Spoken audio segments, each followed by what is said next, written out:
Nizamabad parliament సభ్యులు ధనంపూరి అరవింద్ ఇంటిపై TRS నాయకుల దాడులను నిరసిస్తూ నిర్మల్ జిల్లా కేంద్రంలోని కలెక్టరేట్ ఎదుట సీఎం కేసీఆర్ ఎమ్మెల్సీ కవిత దిష్టిబొమ్మను దహనం చేశారు. ఈ కార్యక్రమంలో బీజేపీ పట్టణ అధ్యక్షులు సాదామ అరవింద్, పెంబి జెడ్పీటీసీ జానుబాయి, బీజేపీ నాయకులు డాక్టర్ మల్లికార్జున్ రెడ్డి, మెడ్సమరాజు తదితరులు పాల్గొన్నారు.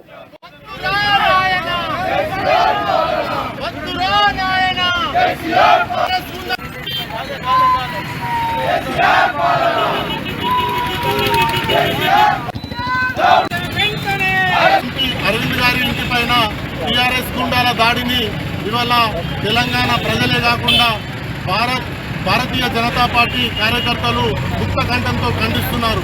మరి ఇవాళ ప్రజాస్వామ్యంలో కాంగ్రెస్ గవర్నమెంట్ పూర్తి ఫ్రస్ట్రేషన్లో ఉండి ఓడిపోతామనే ఒక అన్యోన్యత భావంతో ఇవాళ లోపల ఒక గుంపును పెట్టుకొని అరవింద్ గారి ఇంటి పైన దీన్ని ప్రతి భారతీయ జనతా పార్టీ కార్యకర్త నాయకులు ముక్తకంఠంతో ఖండిస్తున్నాం. మరి ఇవాళ నువ్వు ఒక మహిళ అని చెప్పుకుంటున్నావు, కవితకు మేము ఒకటే డిమాండ్ చేస్తున్నాం. మరి అదే ఇంట్లో ఎంపీ గారి ఈ సంఘటనకు కవిత చేసిన దానికి యావత్తు మహిళా ప్రపంచం తలదించుకునే విధంగా చేసింది. ఇవాళ ముఖ్యంగా కవిత అనే ఎమ్మెల్సీ ఎవరైతే ఉన్నారో లిక్కర్ కుంభకోణంలో ఉచ్చు బిగుస్తుంది.